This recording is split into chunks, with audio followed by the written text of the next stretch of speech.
안녕하세요. 오늘도 서연살롱을 찾아주셔서 감사합니다. 결혼 10년차 30대 여성이에요. 얼마 전 우리 부부는 결혼 10주년을 맞아 신혼 때 살았던 집을 찾아갔어요. 인천에 있는 보증금 2천에 월세 40만원짜리 원룸이었죠. 제 또래 친구들이 20, 30평대 아파트에서 신혼을 시작했던 것과는 너무도 대조되는 상황이었지만 저도 남편도 창피하다는 생각은 하지 않았어요. 우린 아직 젊으니까 조금씩 넓혀가면 10년쯤 뒤엔 방 2개짜리 전셋집을 얻을 수 있을 거고 20년 뒤에는 30평대 내 집도 마련할 수 있을 거라는 희망을 품고 있었거든요. 하지만 낙관적인 우리 부부의 미래는 결혼 6개월 차에 접어들던 순간 암초를 만나고 말았어요. 아니, 어쩌면 결혼식을 올리기도 전부터 안 좋은 전조 증상이 보였는지도 모르겠네요. 10년이나 지난 일을 왜 이제서야 들춰내냐고 하시겠지만 거기에는 이유가 있어요. 신혼 때 당했던 억울한 상황의 복수를 10년이 지난 얼마 전에서야 갚을 수 있었거든요. 일종의 복수전인 셈이었죠. 참는 자에게 복이 있다고 지난 10년간 꾹 참고 살아온 우리 부부한테 찾아온 복수의 순간을 들려드리고자 사연을 보내게 되었습니다. 남편과 제가 만나게 된 건 13년 전이에요. 우리 부부는 동갑이었지만 당시 저는 입사 3년차 대리였고 남편은 신입사원이었어요. 비록 나이는 같았지만 제가 직속 사수였던 탓에 남편은 제게 늘 존대를 했었죠. 저 역시 혼자 말을 놓을 수가 없어서 똑같이 존대를 했었고요. 그런데 그거 아세요? 나이가 같으면 쉽게 친해질 수 있을 거라고 생각하지만 직급이 다른 상황에선 정말 서로가 불편한 상황이 된다는 걸요. 남편과 제가 그랬어요. 회사에서 가장 자주 보고 가장 많은 시간을 보내는 사이였지만 우리 두 사람은 누구보다 대면대면한 사이였어요.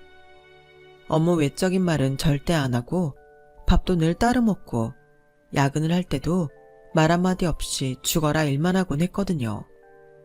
대개 사수들은 부하 직원한테 따끔한 질책도 하지만 가끔은 밥이나 술을 사주며 당근과 채찍을 번갈아 사용하기 마련인데 저는 그 어떤 것도 하지 않았어요. 그렇다 보니 회사 사람들이 제 남편을 보고 사수복이 없다는 말들을 하곤 했죠. 그러던 어느 날이었어요. 회식을 하던 중에 전화를 받으러 잠깐 밖에 나갔다 왔는데 저희 부서 사람들이 있던 룸에서 큰 소리가 나더라고요. 한 선배가 제 남편을 위한답시고 사수인 제 욕을 했는데 남편이 그 말에 발끈해서 대들더라고요. 김 대리님이 윤세아 대리님에 대해 뭘 안다고 그러세요? 말끝마다 저보고 사수복 없다고 하시는데 제가 보기엔 저처럼 사수복 많은 놈도 없다고 생각합니다. 누구처럼 부하 직원한테 자기 업무 떠넘기지도 않고 쓸데없이 시간 질질 끌면서 밤 늦게까지 야근시키는 일도 없고요. 무엇보다 빠른 시간 내에 회사에 적응할 수 있도록 업무도 제대로 가르쳐 주시니까요. 저를 두둔하려고 했던 남편의 말에 김대리가 버럭 소리를 쳤어요. 야, 이 새끼야, 너 지금 나 들으라고 돌려가게 하는 거지? 이 새끼가 이제 보니까 지 사수랑 똑같이 싸가지 없는 종자였네? 그 사수의 그 부하 직원이었어. 네가 윤세아 믿고 까부는 모양인데 너 라인 잘못 탔어. 네 사수가 얼굴 좀 반반하고 벗겨놓으면 쓸만한 앤지는 몰라도 네 회사 생활에는 하등 도움이 안 된다는 걸 알아야지. 왠지 알아? 우리나라에선 여자는 결혼하면 회사에서 아웃이니까. 그런데 걔가 밑에 사람 끌어줄 여유가 있겠냐? 너 끈 떨어진 년 되는 건 시간 문제라고. 김대리의 말에 남편은 주먹을 날렸고 순식간에 회식 자리는 싸움판이 되었어요. 그 일로 김대리는 제 남편을 고소하겠다고 길길이 날뛰었고 그 바람에 신입사원이었던 제 남편은 회사에서 곤란한 처지가 되고 말았어요. 신입이 대리를 때렸으니 오죽하겠어요. 통장에 월급이 들어올 때마다 학자금 대출이며 각종 비용으로 싹 빠져나가는 처지였던 남편으로서는 위기의 상황이었죠. 그런데도 제 앞에서는 아무 일 없는 것처럼 꿋꿋하게 버티는 걸 보니 더 미안했어요. 경훈씨, 왜 그랬어요? 내가 사수로서 경훈씨한테 잘해준 것도 없는데 뭐하러 내 편을 드느라 이런 꼴까지 당하냐고요. 제 물음에 한참 동안 입을 다물고 있던 남편은 흐릿하게 웃으며 말했어요. 저도 여동생이 있거든요. 제 여동생이 회사에서 김대리 같은 놈한테 그런 말을 들으면 못 참을 것 같아요. 내가 경훈 씨 여동생도 아니잖아요. 아니죠. 그래도 세아 대리님은 제 사수이기도 하지만 제가 좋아하는 여자니까요. 느닷없는 고백에 할 말을 잃은 저는 눈만 꼼뻑이고 있었어요. 대학 시절부터 철벽녀로 불릴 정도로 남자에 관심이 없던 저였지만 그 순간에는 솔직히 심장이 미친 듯이 쿵쿵 뛰는 바람에 스스로도 놀랄 정도였어요. 찰나였지만 제가 남편한테 반한 순간이었어요. 내가 뭐라고 자기 회사 생활까지 걸고 이런 짓을 했을까 생각하니 어떻게든 이 남자를 구해내야겠다는 생각뿐이었어요. 그래서 김대리를 따로 불러 협박 아닌 협박을 했어요. 김대리님, 나한테 할 말 없어요? 아, 무슨 말? 할 얘긴 윤대리가 있어서 부른 거 아니야? 혹시라도 오경은 그 새끼 봐달란 소리 할 거면 아예 시작도 하지 마. 나 그 새끼 폭행으로 고소할 거니까. 김대리는 큰 소리를 떵떵 치며 기선제압을 하려 들었어요. 그래요. 고소하세요. 근데 나도 너 고소하려고요. 그동안 네가 내 톡으로 보냈던 음란한 문자랑 탕비실에서 성희롱했던 거 싹 다 걸어서 소송하고 윤리위원회에 보낼 예정입니다. 그날도 나 자리 비운 사이에 오경훈 씨 앞에서 날 두고 성적 희롱하는 말 했던 거 기억하죠? 오경훈 씨가 김대리님한테 주먹 날린 이유가 그거였으니까. 뭐 그쪽이 폭행으로 고소 진행하면 그쪽 법정에서도 얘기 나올 거 아니에요. 그럼 내 소송권에도 유리하겠네요. 그럼 우리 법정에서 봐요. 아, 윤리위원회 통해서 성추행 사실 밝혀지면 김 대리님도 회사 다니기 힘들겠네요. 나이도 있으신데 하루속히 구직 사이트 찾아보셔야겠어요. 방금 전까지 기세 등등하던 김 대리는 제 반격에 오히려 제 바지가랑이를 붙잡고 싹싹 비는 상황으로 변했고, 제가 소송을 안 하는 조건으로 제 남편 소송을 포기하겠다고 약속했어요. 그리고 사내에서 제 남편이 불이익을 당하지 않도록 그날 일은 자신이 취기에 먼저 도발해서 벌어진 일이라고 공개적으로 사과를 하는 선에서 사건은 일단락되었어요. 지옥에 떨어질 뻔한 순간에 극적으로 기사회생한 남편은 제게 달려왔어요. 윤대리님, 정말 감사합니다. 그동안 무심한 척했지만 저 사실 속으로 바짝 쫄아있거든요. 당장 회사 잘리면 학자금 대출금도 그렇고 걱정이 태산이라서요. 제가 주제넘게 버린 행동 때문에 대리님한테 폐만 끼쳤어요. 죄송해요. 김대리를 통해 상황을 전해들었는지 남편은 몇 번이나 고맙다는 인사를 했어요. 아니에요. 이게 다 저 감싸주려다 일어난 일이잖아요. 저만 도움받고 입 닦을 순 없죠. 게다가 그동안 김대리님 때문에 스트레스 받는 일 많았는데 용기가 없어서 참고 있었어요. 경훈 씨 덕분에 더는 김대리님 때문에 피곤할 일도 없어졌으니 오히려 제가 더 고맙죠. 남편은 괜찮다는 제게 굳이 밥을 사겠다고 졸랐고 결국 그 주 주말에 밖에서 만나기로 했어요. 회사 안에서 정장을 입은 모습만 보다가 캐주얼 차림을 한 남편을 보니 새삼 새롭더라고요. 그래서 그런가 마치 남자친구랑 데이트를 하러 나온 기분이 들더군요. 날씨도 화창하고 마침 저희가 갔던 지역이 연인들이 많이 찾는 데이트 코스라서 더 그랬는지도 모르겠네요. 벚꽃길을 나란히 걷는데 괜히 심장이 두근거려서 혹여 밖에까지 들리는 게 아닐까 걱정돼서 혼났어요. 더군다나 이미 남편한테 고백까지 받은 상황이라 둘이서 사적으로 시간을 보내는 게 어색해 미칠 지경이었죠. 그런데 이상하게 싫지는 않았어요. 오히려 들뜨고 설레더라고요. 그렇게 싱숭생숭한 마음으로 주말을 보내고 월요일에 출근을 했는데 이상하게 남편이 평소랑 다르게 느껴지는 거예요. 부하 직원이 아닌 남자로 보이기 시작한 거죠. 남편도 제가 조금은 가깝게 느껴졌는지 점심을 먹을 때도 저랑 같이 움직이고 능청스럽게 술 사달라는 말도 하더라고요. 에이, 다른 팀 사수들은 프로젝트 끝나고 술도 사준다던데 윤 대리님은 술 안 사줘요? 그러지 말고 사줘요. 애교까지 떨며 어떻게든 저랑 같이 붙어있을 구실을 마련하는 남편 덕에 결국 그해 가을부터 사귀게 되었어요. 주변에 말들이 많을까봐 처음에는 비밀 연애를 하다가 결혼을 앞두고 몇 달 전에 교제 사실을 알렸어요.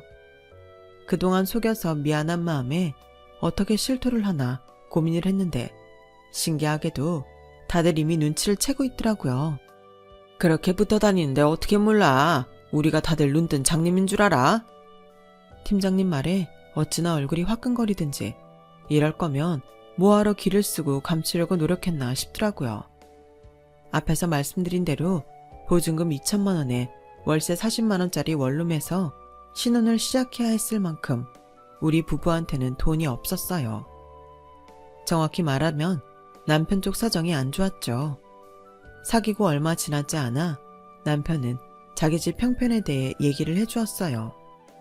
외가에 돈이 많아서 어릴 때부터 꽤 부유하게 자랐다고 하더라고요. 아버님은 처가에 대릴사위로 들어와 장인이 유산으로 남긴 재산을 가지고 사업을 하셨는데 하는 족족 실패해서 그 많던 재산이 10년 만에 다 날아가 버렸다고 하더군요.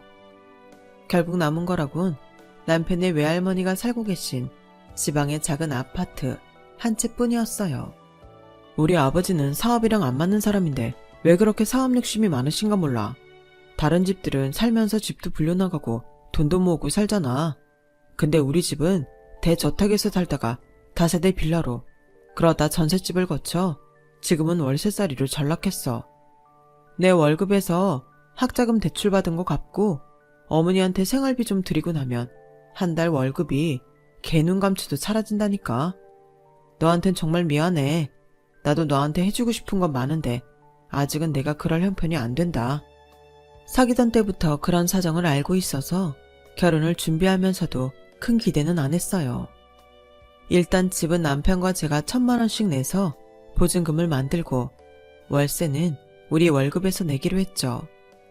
살림은 워낙 집이 좁은 데다 빌트인이라 어지간한 건 다 있어서 침대랑 옷 서랍, 작은 식탁 정도만 사기로 했어요. 그 밖의 살림들은 그때그때 필요에 따라 구입하기로 했고요. 이미 우리끼리는 이런 세부적인 계획까지 세워놓고 있던 터라 결혼 준비하는 게 그리 힘들지는 않았어요. 예식장은 모교 회관에서 하기로 했고 웨딩 촬영 대신 남편과 신혼여행지에서 스냅 사진을 찍기로 했어요. 웨딩드레스도 욕심 안 부리고 심플하고 저렴한 걸로 대여해 입기로 했고요. 이렇게 별 문제 없이 준비가 진행되고 있었는데 엉뚱한 곳에서 문제가 생겼지 뭐예요. 바로 시부모님 때문이었죠. 상견례 자리에서 아버님은 예단비 얘기를 꺼내셨어요. 서로 돈 안 드리고 실속 있는 결혼을 하자고 얘기를 끝낸 상황에 예단비를 꼭 받아야겠다고 하셔서 엄청 황당한 상황이 되었죠. 결혼은 뭐 애들끼리 한답니까? 적어도 집에 세 사람이 들어오는 일인데 다른 건 몰라도 집안 어른들한테 며느리로서 인사치레는 해야 하는 거 아닙니까? 괜히 불편하게 얼마 주고 얼마 돌려보내는 거 없이 500만 보내세요. 너무도 당당하게 예단비를 요구하는 아버님 때문에 저희 부모님은 화가 나셨어요. 안 그래도 하나뿐인 딸을 월세 원룸에서 신혼살림을 차리게 하는 것도 억울한데 해준 것도 없으면서 돈을 요구하더니 말이 되냐는 거였죠. 그랬더니 시어머니께서 대뜸 그러시는 거예요. 그렇게 가슴 아프시면 사돈이 애들 집 장만해 주시면 되겠네요. 저희는 먹고 죽을래도 해줄 돈이 없어요. 우린 아직 큰아들 장가도 못 보냈고 막내딸도 시집을 못 보낸 처지라 앞으로 돈 들어갈 일만 남았다고요. 세상에 어느 부모가 내 자식 결혼하는데 빈손으로 보내고 싶겠습니까? 그래도 어떡해요? 돈이 없는 걸. 돈 없으니 해줄 수는 없다면서 남들 받는 예단비는 꼭 받아야겠다는 시부모님 때문에 남편은 죄인처럼 고개만 푹 숙이고 있었어요. 결국 양쪽 집안 부모님 모두 얼굴이 벌개질 정도로 화가 난 상태에서 상견례는 끝이 났어요. 그날 밤 남편은 저희 집에 찾아와 낮에 자기 부모님이 하셨던 예단비는 안 주셔도 된다고 대신 사과를 하고 갔어요. 나중에 남편을 통해 들어보니 예단비 500은 아버님이 개인적으로 쓰려고 했던 거더라고요. 그 일은 남편이 나서서 수습을 한 덕에 해결이 됐는데 이게 끝이 아니더라고요. 결혼식 당일 패배까지 마치고 식당에 가서 시댁 쪽 어른들이 계신 테이블을 돌며 인사를 드렸는데 저를 보는 표정들이 안 좋으신 거예요. 그땐 기분 탓인가 하고 넘어갔는데 결혼식을 하고 한 달쯤 됐을까요? 모르는 번호로 전화가 왔더라고요. 아가, 네가 성훈이 처냐? 네, 그런데요. 실례지만 누구세요? 나 전주 작은할머니다. 내 그동안 말 않고 가만히 있었는데 니들 하는 꼴이 하도 괘씸해서 전화했다. 아가, 니들 언제 인사 올 거냐? 결혼식 한 지가 언젠데 아직도 인사를 안 와? 왜? 늙은 함리가 니들 사는 데까지 올라가랴? 이번 주말에 당장 내려와! 작은할머니께서 밑도 끝도 없이 그주 주말에 인사를 오라며 화를 내시곤 전화를 끊으셨어요. 평소 남편을 통해 얘기를 들었던 것도 아니고 결혼식 당일에 처음 뵈었던 분인데 전주까지 오라고 하시니까 솔직히 그렇게까지 해야 하나 싶더라고요. 그리고 전화를 하시려거든 제 남편한테 하실 일이지 굳이 저한테 하신 것도 좀 찜찜했고요. 작은할머니가 전화를 하셨다고? 근데 왜 자기한테 하셨을까? 몰라. 내 얘기는 듣지도 않으시고 이번 주말에 전주를 내려오라고 하내시군 바로 끊으셨어. 근데 내 전화번호는 어떻게 하신 거지? 혹시 자기가 알려드렸어? 아니, 예림이가 가르쳐드렸나? 여기서 예림이는 남편 여동생이에요. 남편과 저는 주말에 전주에 내려가야 하나 말아야 하나를 두고 고민을 했어요. 그러다 그래도 집안 어른이신데 내려가기로 했죠. 작은할머니께서는 큰아들 내외랑 함께 살고 계신데 직접 가보니 집도 넓고 집안에 온통 고가의 가구를 두고 사시는 게 한눈에 봐도 형편이 좋으신 것 같았어요. 그런데 이상하게도 저는 많이 불편하더라고요. 작은할머니도 그렇고 아들 내외분도 그렇고 다들 제게 보내는 눈초리가 싸늘했거든요. 제 남편만 반기는 것 같더라고요. 결혼하고 처음 인사드리러 오는 자리인데 대개 경우는 그 집에 새로 들어온 사람한테 예의상이라도 잘해주기 마련이잖아요. 그런데 작은할머니 댁 식구들은 아니더라고요. 밥을 먹을 때도 그렇고 과일을 먹을 때도 저는 마치 없는 사람처럼 취급하셨어요. 그러다 슬슬 자리에서 일어나려고 할 찰나 작은할머니께서 제게 그러시더라고요. 새아가, 내가 집안의 어른으로서 한마디 해야겠구나. 너희 집에서는 어떤지 몰라도 우리는 그렇다. 돈 2천만 원이 크다면 크고 작다면 작은 돈이겠지만 그래도 어찌됐거나 너 빚 갚는데 보태줬으면 빚말이라도 감사합니다 하고 인사해야 하는 거 아니니? 어떻게 이 늙은 할미가 전화를 할 때까지 입을 닫고 있어? 네? 제 빚을 갚아주셨다고요? 저는 빚진 적이 없는데요. 얘가 무슨 소리를 하는 거야? 네 시아버지가 니들 결혼 전에 찾아와서 다 얘기했는데 어디서 시침이야? 네 앞으로 된 빚 갚느라 대출 받으면서 우리 성훈이가 보증서 줬다며. 그거 못 갚아서 성훈이 월급까지 차압당하게 생길 판이라고 해서 내가 2천만 원을 해줬는데. 작은할머니, 정말 저희 아빠가 그렇게 말하고 돈 받아갔어요. 이 사람 빚 갚아준다고요? 그거 거짓말이에요. 이 사람 빚 같은 거 없어요. 세상에, 살다 잊지도 않은 며느리 빚까지 만들어 돈 챙기는 시아버지는 처음이었어요. 그제야 결혼식 날 시댁 친인척들이 저를 곱지 않은 시선으로 본 이유를 알겠더라고요. 그날 작은할머니는 저한테 몇 번이나 미안하다고 사과를 하셨지만 솔직히 기분이 풀리지는 않았어요. 저를 천하의 못된 며느리를 만들어 놓고 돈을 챙긴 시아버지는 저희 결혼식 이후 연락 두절 상태였어요. 웃긴 건 저희 시댁 식구들은 이런 상황을 진작부터 알고 있었으면서 저희 부부한테는 비밀로 해왔다는 거였죠. 제가 어른들한테 욕을 먹든 말든 자기들은 상관없다는 식으로요. 어머님, 어떻게 이러실 수가 있어요. 아버님 때문에 제가 오해받는 거 어머님은 아셨잖아요. 그럼 사람들한테 제가 그런 거 아니라고 말씀해 주셨어야죠. 예, 넌 어떻게 하나는 알고 둘은 모르니? 네 시아버지가 벌린 일이라고 말하면 작은어머니가 뭐라고 하셨겠니? 당장 그 돈 갚으라고 했을 거 아니야. 그럼 그 돈은 누가 갖게 되겠어? 니들이 갖게 되는 거야. 그나마 너 오해했던 게 미안해서 돈 갚으란 말 못하게 된 게 누구 덕이냐고. 다 니네 부부 위해서 입 다물어 준 건데 그것도 모르고 난리니? 나 원참, 이게 말이에요, 방구예요? 아니, 애초에 저는 상관도 없는 일인데 그 돈을 왜 우리 부부가 갚아요? 말도 안 되죠. 그런데 어머님 생각은 완전 다르더라고요. 어머머, 당연히 니들 부부가 갚아야지. 그럼 누가 갚니? 니네 결혼 때문에 니 시아버지가 돈 나올 구멍 찾아내는 거 아니야. 그러니까 원인 제공자는 니들이니까 니네가 갚아야지. 아우, 됐어. 암튼 일 해결됐으니까 더는 떠들지 마라. 맞아요, 언니. 그만 좀 해요. 언니가 돈 갚게 된 것도 아닌데 뭐 그렇게 말이 많아요. 안 그래도 평생 아빠 때문에 마음 졸이고 산 우리 엄만데 언니까지 힘들게 하면 안 되죠. 팔은 안으로 굽는다고 시누이까지 나서서 저를 공격하는 통에 더는 대화를 할 수 없었어요. 시아버지는 그 난리를 피워놓고는 저희 부부가 전주에 다녀온 뒤 돈 문제가 잠잠해지자 집으로 돌아오셨어요. 그리고는 저한테 사과 한마디 없이 아무 일도 없던 것처럼 행동하셨죠.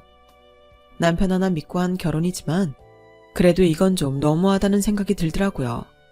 시댁 식구들이 이렇게 이상한 사람들로 구성됐는 줄 알았다면 이 결혼 절대 하지 않았을 거라는 생각이 들 정도였어요. 신혼 초부터 골치 아픈 사건을 겪은 우리 부부는 그 일이 있고 나서야 그나마 신혼다운 신혼을 보낼 수 있게 됐어요. 하지만 저도 사람이다 보니 한번 시댁 식구들한테 실망하고 나니 쉽게 정이 안 가더라고요. 그래도 결혼하고 처음 맞는 시어머니 생신이라 며느리 도리는 해야겠다 싶어서 케이크를 사들고 남편과 함께 시댁을 찾아갔어요.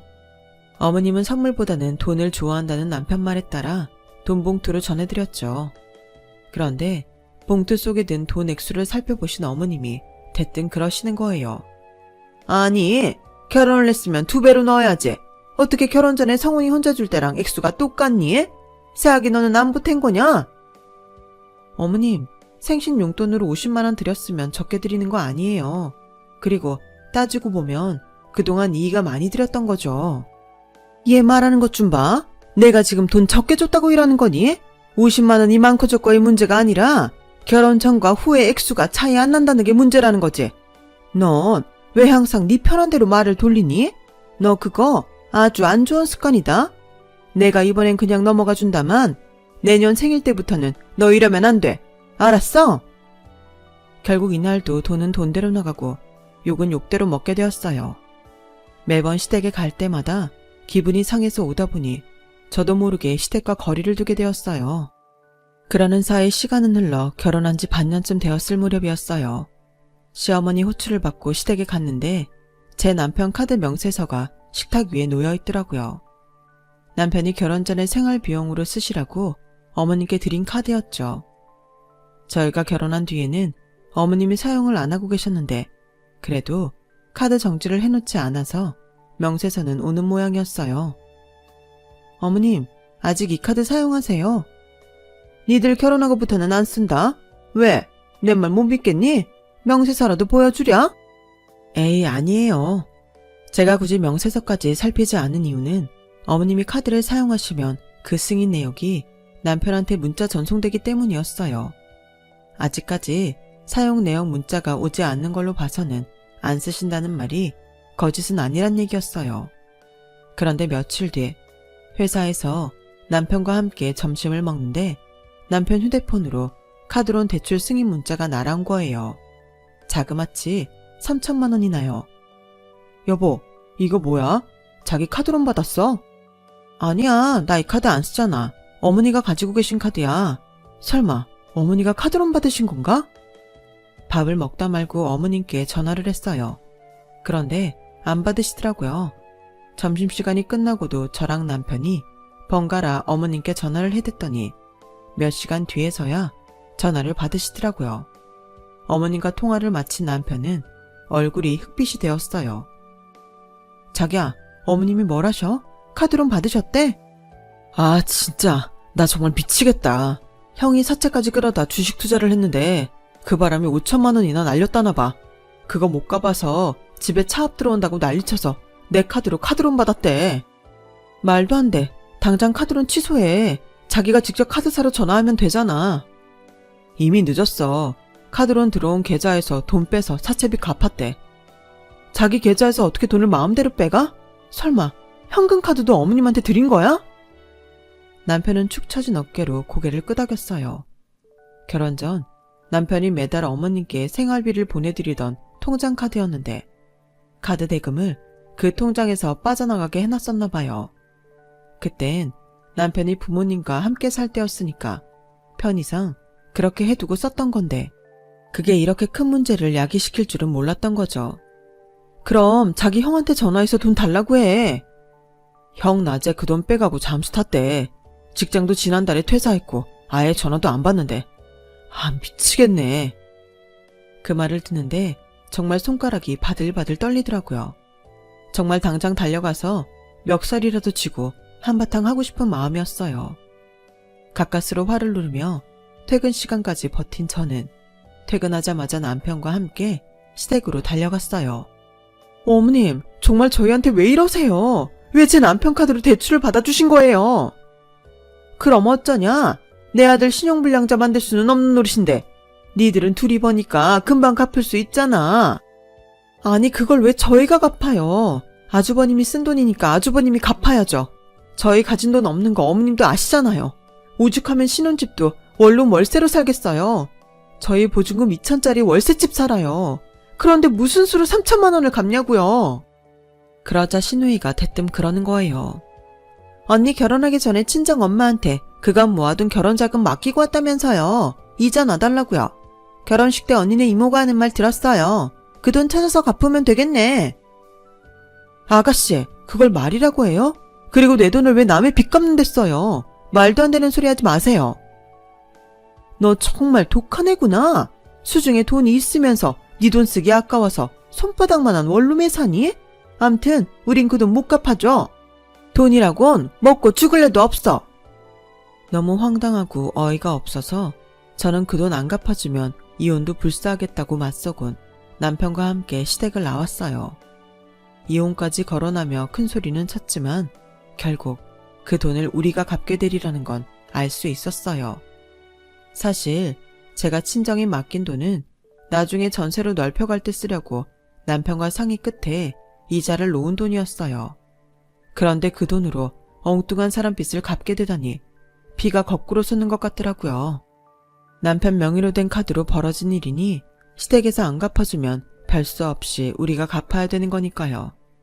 정말 그때는 남편도 꼴 보기 싫을 정도로 화가 나더라고요. 이 사람 잘못이 아닌 건 아는데도 어쩌겠어요. 그런데 다음날 아버님이 회사로 찾아오셨더라고요. 아버님은 미안하다시며 제 손에 땅 문서를 건네주셨어요. 당장 팔아봤자 돈은 안 되겠지만 그래도 한 10년 묵혀두면 그래도 돈 3천은 안 되겠냐시면서요. 그때는 이깟게 무슨 소용이냐 싶었는데 10년이 지난 지금 아버님 말씀대로 목돈이 되긴 됐더라고요. 주변에 아파트 단지가 들어서면서 상권까지 조성되는 바람에 각종 세금 떼고 2억이 조금 안 되게 차액을 남길 수 있었어요. 그런데 저희가 아버님이 주신 땅을 팔아 억대 차액을 남기자 그동안 연락도 끊고 살던 시댁 식구들이 찾아왔더라고요. 네 시아버지가 그렇게 나를 고생을 시키더니 그래도 염치는 있어서 유산으로 땅은 남기고 가셨구나. 일단 땅 판 돈 큰애 계좌로 보내라.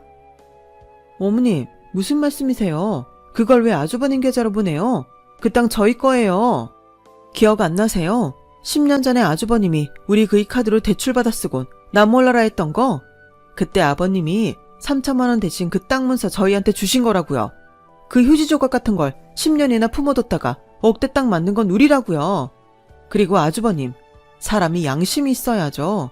동생 카드로 돈 뺏쓰곤 연락도 끊고 살았으면서 무슨 염치로 여길 와요? 참, 낯짝도 두꺼우시네요. 어쩜 하나같이 그 집 식구들은 그렇게 뻔뻔한지 모르겠네요. 제 남편만 돌연변이 같아요. 어떻게 그런 집에서 제 남편처럼 성실하고 착한 사람이 나왔나 모르겠네요. 암튼 우리 아버님 살아계실 때 일찌감치 땅 명의 이전까지 마치고 적법하게 땅 판 거니까 돈 받고 싶으시면 소송을 걸든 경찰을 부르든 마음대로 하세요. 어차피 안 될 테지만. 그리고요, 우리 그냥 살던 대로 살아요. 그간 얼굴 안 보고도 잘 살았잖아요. 우리 그이도 자기 부모 형제한테 안 시달리니까 이제야 좀 사람 사는 것 같다고 하더라고요. 남의 인생 함부로 훼손하고도 뻔뻔하게 돈은 챙기겠다는 심보 역겨우니까요. 제발 얼굴 보지 말고 살자고요. 저는 그 길로 시댁 식구들을 집에서 내쫓았어요. 그러자 남편한테 전화해 땅 판 돈 나눠달라고 사정사정했던 모양인데 남편도 딱 잘라 거절해버렸어요. 가족이라는 이름으로 자신의 발에 무거운 족쇄만 지우는 사람들한테 오만정 다 떨어졌다면서요. 결혼 10년 차에 방 2개짜리 전셋집으로 이사가는 게 목표였는데 10년 묵힌 땅 덕분에 목표 초과 달성을 하게 될 것 같아요.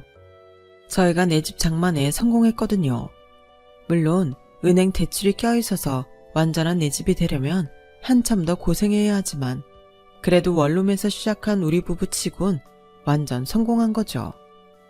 고생 끝에 낙이 온다고 이제 우리 가족은 인생의 낙을 누릴 생각입니다. 저희 정도면 그럴 자격 있는 거겠죠? 지금까지 제 사연을 들어주셔서 감사합니다.